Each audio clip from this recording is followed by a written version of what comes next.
네, 안녕하세요. 오늘도 지구가 원 시간이 됐고요. 오늘 할 내용은 교과서 54페이지 내용입니다. 오늘은 교과서로 수업을 할 거기 때문에 학습지는 딱히 준비를 안 했고요. 교과서 54페이지에 해보기, 지층의 생성 순서 결정, 그 내용을 하겠습니다. 그래서 교과서에 있는 그림을 제가 스캔해서 가져왔는데, 여기 보면 교과서랑 다르게 약간 이런 빨간색 표시들이 보일 거예요. 이거는 제가 교과서에 좀 메모를 한 후에 아차 하고 그때 스캔을 해가지고 완전히 교과서랑 똑같이 깨끗한 상태는 아닙니다. 아무튼 그건 좀 이해해 주시고 교과서 그림이라고 생각하고 한번 보겠습니다. 자, 이거는 어떤 지역의 지층의 단면도를 나타낸 거예요. 단면도. 지층의 단면도라는 건 뭐냐면 지층을 위에서 아래로 자르고 옆에서 본 모습을 지층 단면도라고 합니다. 즉 어떤 이런 사각형 모양의 물체가 있었는데 요거를 요렇게 잘라버린 거예요. 요렇게 위에서 아래로 이렇게 잘라요. 그러면은 요 부분이 우리 눈에 들어오겠죠? 여기가 바로 단면도입니다. 단면도. 지층도 쫙 있는데 위에서 아래로 자르고 옆에서 본 모습, 그게 지층 단면도예요. 자, 그리고 나서 이 지층 단면도에서 이 지층이 어떤 식으로 쌓였는지, 어떤 순서로 쌓였는지를 우리가 유추를 할 수가 있습니다. 현재 보이는 지층들은 뭐가 있냐면 A, B, C, D, E, F, G, H, I, A부터 I까지의 지층이 보여요. 그리고 우리는 이 지층 단면도에서 지삭 5대 법칙을 이용해서 지층이 쌓인 순서를 결정을 할 수가 있습니다. 어떻게 결정을 하는가 한번 볼게요. 자, 시작하기 전에 먼저 우리가 기호를 좀 알고 가야 될 것 같아요. 기호. 여기 잘 보시면 I랑 H에는 어떤 기호가 있냐면 여기 이렇게 잘 보시면 플러스 표시가 보여요. 플러스 표시 찾았나요? 교과서에 I랑 H한테 플러스 표시가 있는 걸 볼 수가 있는데 얘는 화성암을 표시하는 그 기호입니다. 우리가 지도에다가 뭐 교회 같은 걸 표시할 때 이렇게 교회 모양, 십자가 모양으로 표시하는 걸 약속을 해놨죠. 또는 절을 표시할 때는 약간 이런 식으로, 그리고 뭐 초등학교, 중학교 때 사회 교과에서 지도에 표시하는 요 기호들 좀 배운 적이 있을 텐데, 이런 거 다 약속해 놓은 거죠. 이런 기호로 지도에 표시를 하자. 그런 것처럼 지층 단면도에도 약속이 있습니다. 그게 바로 요 화성암을 표시하는 방법이에요. 플러스 표시. 어떤 지층에 플러스 이런 게 그려져 있다라고 하면 아, 이 지층은 화성암이구나 라는 것을 우리가 알 수가 있습니다. 약속해 놓은 거예요. 플러스 표시 말고 하나 더 그 표시할 수 있는 방법이 있는데 V로도 표시를 할 수 있습니다. 어떤 지층이 있고 어떤 지층에 화성암이 이렇게 관입을 했다 하면 우리는 그 화성암에 플러스 이런 식으로 그려서 화성암을 표시를 하거나 또는 플러스 대신에 이렇게 V 해가지고 화성암을 표시를 할 수도 있습니다. 아무튼 플러스 또는 V가 있으면은 화성암 표시라는 거를 알아두시면 될 것 같고요. 자, 얘가 지금 I랑 H가 화성암인데 지층을 뚫고 분출하지는 못했죠. 그러면 I랑 H는 어떤 화성암이냐, 화성암 중에서도 어떤 지층이냐 라고 하면 얘는 특히 관이밤인 겁니다. 관이밤. 얘가 지층을 뚫고 분출했으면 분출암일 텐데 현재 이 밑에 남아있기 때문에 관이밤이다. 이제 예전에 뭐 분출해서 위에 더 쌓인 게 아니냐라는 생각을 할 수도 있지만 그걸 또 알려주는 방법이 바로 요거예요. 이것도 약속인데 화성암 주변에 보시면 빗금 쳐진 게 보일 거예요. H랑 I 주변에 빗금 친 부분이 보입니다. 요 빗금 친 부분은 열 변성작용을 받은 곳을 뜻해요. 특히 이 열 변성작용은 이제 전문 용어로 접촉 변성작용이라고 하는데,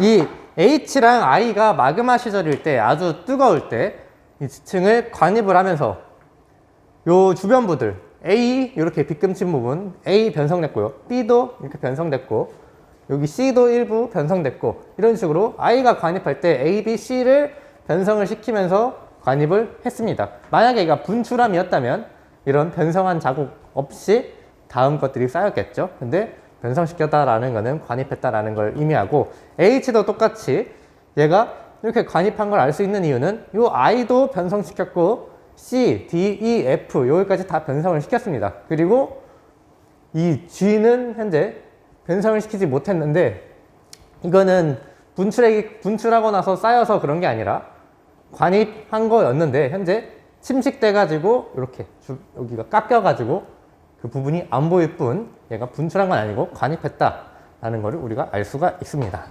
그래서 요 빗근친 부분은 마그마 시절일 때 주변부를 변성시킨 표시구나 라는 걸 알아두시면 되겠고, 이걸 전문 용어로 접촉 변성 작용이 일어났던 부분이구나 라고 알아두시면 되겠습니다. 그래서 I랑 H는 화성암, 그 중에서도 관입암인데, 그걸 또 알 수 있는 방법이 여기 정보가 하나 더 있어요. 포획암이 보입니다. 포획암. I가 어떤 지층을 지금 포획한 게 눈에 이제 확인이 되는데, 이 모양을 잘 보면 C랑 비슷하게 생긴 거를 확인할 수가 있어요. 즉 I는 C를 포획했다 라는 정보가 여기 더 나와 있고, 이걸 통해서 적어도 I는 C가 생성된 이후에 관입을 했구나 라는 것까지 이 지층을 통해서 알 수가 있습니다. 현재까지의 정보로 알아낸 거는 I, H는 관입암이고 I는 C보다 늦게 생성됐다는 것을 알 수가 있어요. C를 포획했으니까. 자, 그 다음에 나머지 지층들의 순서를 한번 구해 볼게요. 여기 쓴 거는 다 지우겠습니다.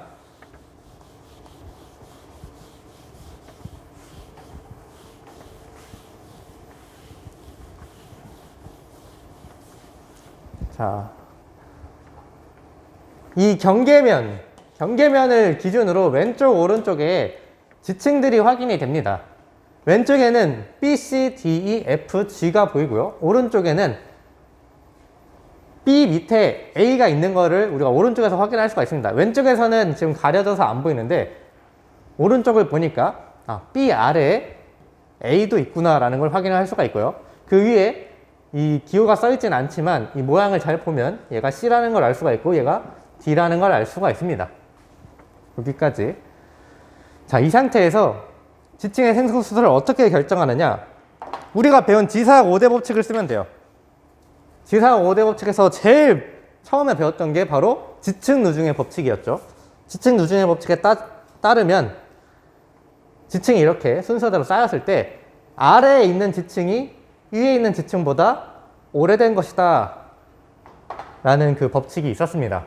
근데 그 법칙의 전제 조건은 뭐였느냐, 지층이 역전되지 않았다면 아래에 있는 지층이 위에 있는 지층보다 오래된 것이다 라는 그 법칙이 있었는데, 자, 이 문제를 확인해 보시면 여기 보시면 지층이 형성되는 과정에서 역전은 없었다라는 정보가 있습니다. 그러면은 이 지층에서는 지층 누중의 법칙을 사용해도 되겠구나 라는 거를 알 수가 있고요. 자, 그대로 지층 누중의 법칙을 사용을 해보면 일단 I랑 H는 다른 지층을 관입하고 있기 때문에 다른 지층들보다 늦게 생겼다는 걸 알 수가 있어요. 그러면 얘네들은 넘어가고, 그럼 얘네들 제외하고 제일 밑에 있는 게 뭡니까? 왼쪽에서 보면 B인데 오른쪽에 봤을 때는 B보다 더 아랫게 보이죠? A가 현재 제일 오래된 지층이라는 걸 우리가 확인할 수가 있어요. 그래서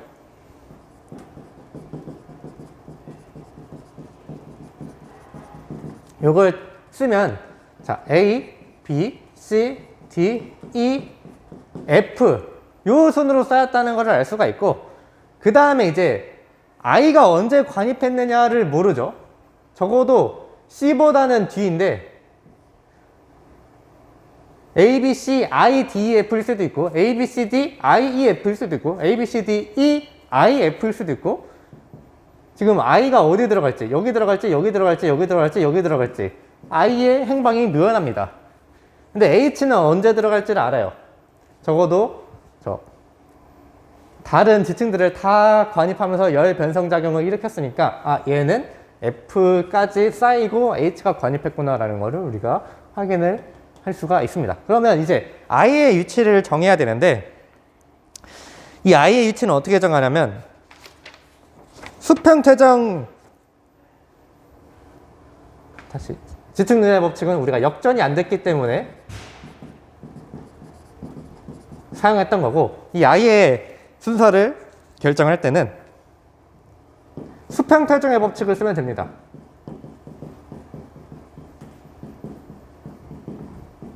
수평태정의 법칙은 뭐였냐면, 이제 퇴적물들이 다 중력에 의해서 물 아래에 이제 가라앉으면서 쌓일 때 어디 하나에 높이 쌓이는 게 아니라 수평하게 평평하게 쌓인다라는 법칙이 있었어요. 자, 근데 수평적으로 쌓이지 않은 요 모습들을 봤다라는 뜻은, 얘네들은 수평적으로 일단 쌓였는데 나중에 이 지각 변동을 받아서 휘어지거나 끊어졌다라는 거를 알 수가 있습니다. 이 수평태정의 법칙을 쓰면은. 그래서 말이 약간 이상하긴 한데, A, B, C, D, E, F 얘네들은 원래 수평적으로 쌓였는데 현재 이 지층에 남아있는 모습을 보면 휘어진 걸 확인할 수가 있죠. 그럼 얘네들은 수평적으로 쌓였다가 나중에 지각 변동을 받았다라는 것도 우리가 알 수가 있습니다. 자, 근데 이 지층들이 지각 변동을 받으면은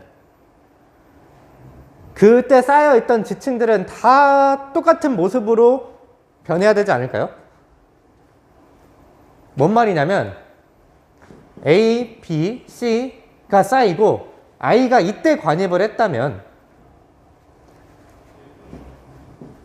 A, B, C가 있고, 이때 만약에 이렇게 관입을 했어요. I가. 그리고 나서 이 모습을 보면 지금 습곡이라는 걸 확인할 수가 있는데, 이렇게 구불구불구불 습곡이죠. 이때 습곡이 딱 생긴 거겠죠? 그러면 이 I도 같이 습곡 모양을 이루어야 됩니다. 이걸 제가 그리기는 살짝 어렵지만,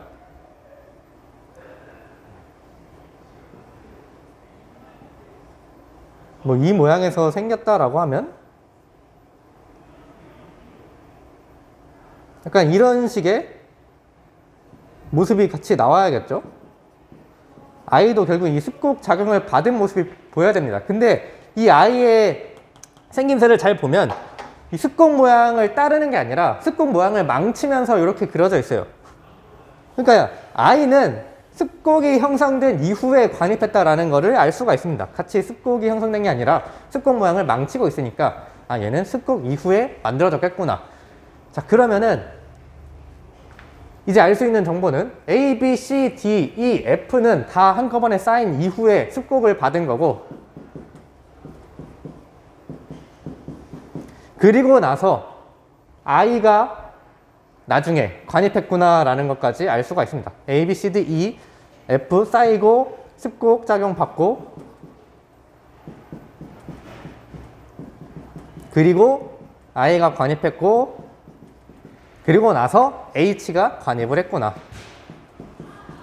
요 순서를 알 수가 있습니다. 그 다음에 마지막으로 얘가 부정합 작용이 일어나가지고 G가 쌓인 거겠죠.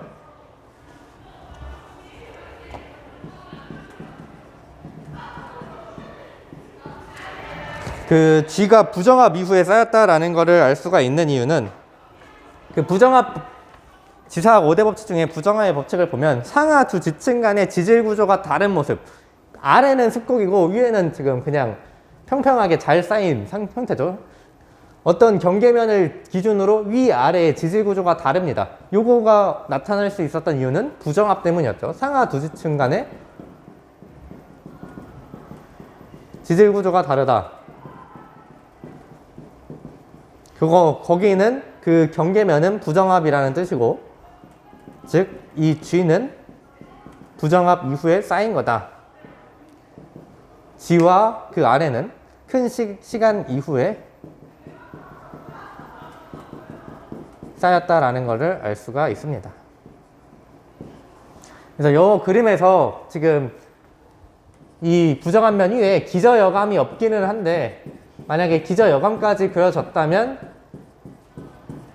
이게 부정합이라는 것을 훨씬 쉽게 알 수가 있었겠죠. 근데 이 그림에 기저여감을 주지 않았었더라도 위아래의 지질 구조가 다른 걸 이용해서 지금 여기 F랑 G 사이에 있는 경계면은 부정한 면이구나 라는 것을 알 수가 있어야겠습니다. 그래서 지층누제의 법칙이랑 수평태정의 법칙, 그리고 부정의 법칙을 이용해서 요 순서들을 알 수가 있었던 거죠. 특히 여기서는 이제 관입의 법칙도 썼겠죠. 이런 식으로 지사학 5대 법칙을 이용해 가지고 지층 단면도의 지층의 순서를 결정을 할 수가 있습니다.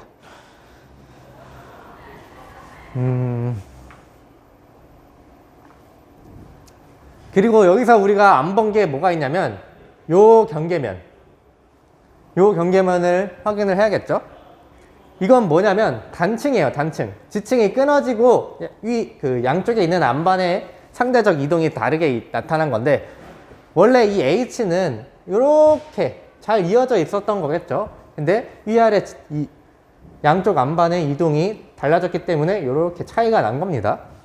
그래서 봤을 때 여기가 단층면이고요. 단층면 위에 있는 게 상반, 단층면 아래에 있는 게 하반입니다.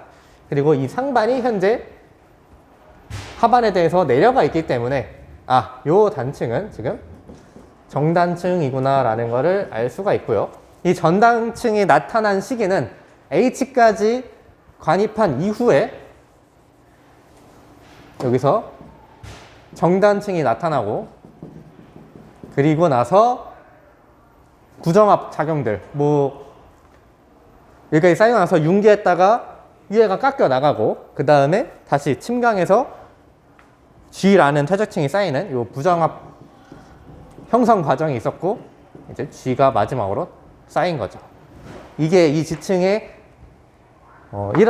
이 지역에서 일어났던 지층이 쌓인 순서를 다 정리한 겁니다. 여기까지가. 그래서 교과서 내용을 한번 답을 해본다면, 지울게요. 54페이지 그 해보기 자료에 1번 지층의 생성 순서를 골라라 라고 하고 있죠. A에서 I까지 나열하면 됩니다. A, B, C, D, E, F 순으로 쌓이고 나서 그 다음에 I가 관입했고, 그 다음에 H가 관입했고, 마지막으로 G가 쌓였죠. 1번의 답은 이겁니다. 그리고 2번 각 지층이 만들어지는 과정에서 어떤 종류의 지각 변동을 받았는지 말해보자 라고 하는데, 아까 적은 거죠. A, B, C, D, E, F는 그대로 퇴적됐고요. 그 다음에 습곡 작용을 받았고, 그 다음에 I가 관입했고, 이때 C를 포획했죠. 그 다음에 H가 관입을 했고, 그리고 나서 단층 작용이 일어났죠. 특히 정단층. 그리고 나서 부정합이 형성되었고, 마지막으로 G가 쌓였습니다. 요게 바로 이게 2번 답이에요. 지층이 만들어내는 과정에서 어떤 지각 변동을 겪었는지 설명해보자. 요게 2번 답. 그 다음에 3번은 여러분들이 그냥 어려웠던 점 얘기해보는 거니까 넘어가고요. 4번 지층 생성 순서 및 지각 변동의 종류를 알아내는데 사용한 법칙을 무엇인지 토의해보자 라고 하는데, 4번 답 우리가 쓴 그 지사학 5대 법칙 다 쓰면 돼요. 일단 지층 누중의 법칙 썼죠. 그 다음에 수평 퇴적의 법칙 썼죠. 그 다음에 관이의 법칙도 썼습니다. 그리고 부정의 법칙도 썼죠. 지사학 5대 법칙 중에 4개를 썼고 안 쓴 건 딱 하나입니다. 그게 뭐냐? 동물군 천의의 법칙. 지금 이 지층 단면도에는 화석이 안 나타나 있죠. 그래서 그 동물군 천의의 법칙은 사용하지 못했습니다. 하지만 화석도 있었다면 그 동물군 천의의 법칙을 이용해서도 같이 비교를 할 수가 있었겠죠. 아무튼 지사학 5대 법칙 중에 동물군 천의의 법칙 빼고는 다 사용했다. 자, 이렇게 하면 이 지층의 생산 순서를 결정하는 이 방법들을 좀 배워봤는데, 다른 어려운 지층이 보이더라도, 지층 단면도가 나오더라도 여러분들 우리가 배운 지사학 5대 법칙을 이용해 가지고 지층이 생성된 순서를 다 알 수가 있을 것 같고요. 이 생긴 모양을 역순으로 한번 볼까요? 역순으로.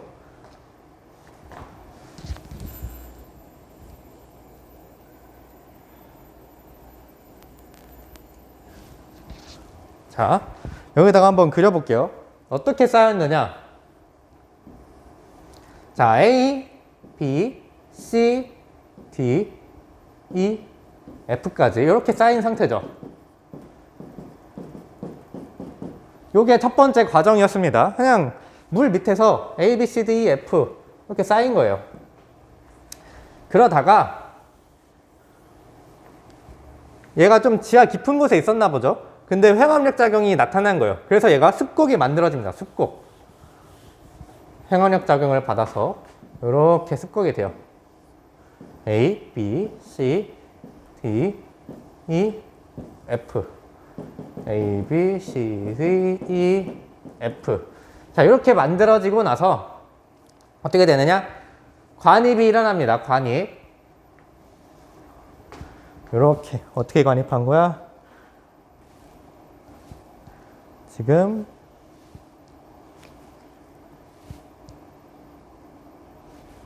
뭐 이런 식으로 관입을 한 거죠. 그래서 여기 C, B, A고 여기가 I. 자, 이렇게 관입을 한 상태에서 또 어떻게 관입하느냐? H가 이렇게 관입을 하죠. 이렇게 이 순서까지 만들어진 겁니다. 역순으로 보는 거예요. 그 다음에 여기 H가 이렇게 관입했다.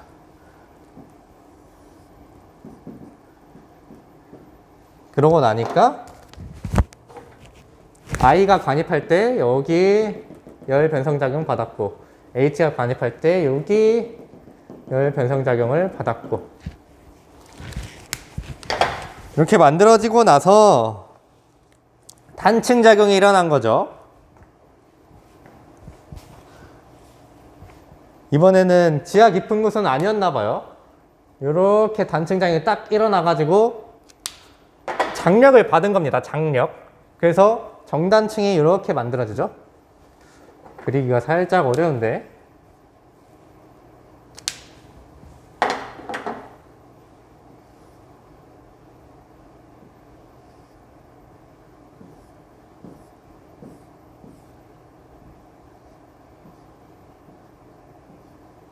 뭐 이런 식으로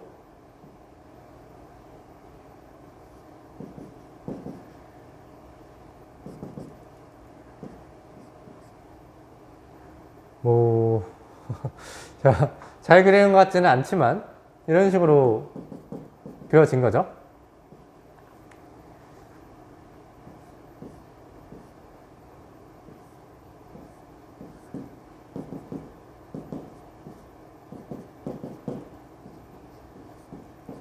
이런 식으로 단층 작용, 정단층 이렇게 되고 나서 얘가 침강을 한 거예요.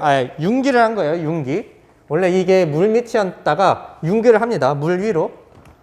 그래서 위에가 깎여 나가기 시작해요. 이런 식으로 깎여 나가겠죠. 네, 제가 잘 그리진 않았지만 아무튼 막 이렇게 위에가 다 깎여 나갑니다.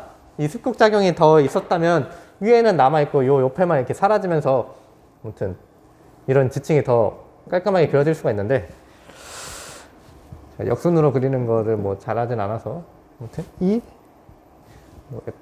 특히 왼쪽이 지금 향사인데 제가 배사를 그려버렸네요. 그래서 좀 실수가 나왔는데, 아무튼 뭐 이런 식으로 해가지고 여기가 위 깎여 나간 다음에 다시 이제 침강해서 여기 기저감이 생긴 이후에 침강해가지고 요 위에가 이렇게 새로운 지층이 G라는 게 쌓인 거죠. 아무튼 요 과정이 일어난 겁니다. 그래서 교과서 모습처럼 그 지층 단면도가 나타난 거고요. 제가 완벽히 그리진 못했지만 아무튼 이런 느낌으로 생성됐기 때문에 그 교과서에 나온 듯한 지층 단면도 모습이 나타나게 형성되게 되었구나라고 이해하시면 될 것 같아요. 그래서 그 교과서 수준의 그 지층 단면도는 적당히 난이도가 있는 거고요. 그것보다 더 어렵게 내면 더 어려운 지층 단면도를 보여주고 이제 순서를 결정하라고 할 수가 있는데, 그 수행평가 할 때 요 지층의 생성 순서 결정, 요런 지층에 제가 단면들을 나눠드리고 여러분들이 그 지층의 생성 순서를 결정하도록 할 거예요. 난이도는 적어도 그냥 교과서 수준 정도로만 할 예정이니까 너무 어렵게 생각하지는 마시고 이제 교과서 그림 수준의 여러 지층 단면들을 한번 보고 직접 생성 순서를 결정할 수 있으면은 수행평가 준비는 충분히 어렵지 않게 할 수 있을 것 같습니다. 아무튼 진도는 여기서 이제 끝이고요. 이제 학교 등교하게 되면 뒤에 있는 문제, 중간고사 범위에 해당하는 문제들 한번 풀어보도록 할 거고, 그러면은 시험 공부 열심히 하시길 바랍니다. 네, 이상입니다. 고생했습니다.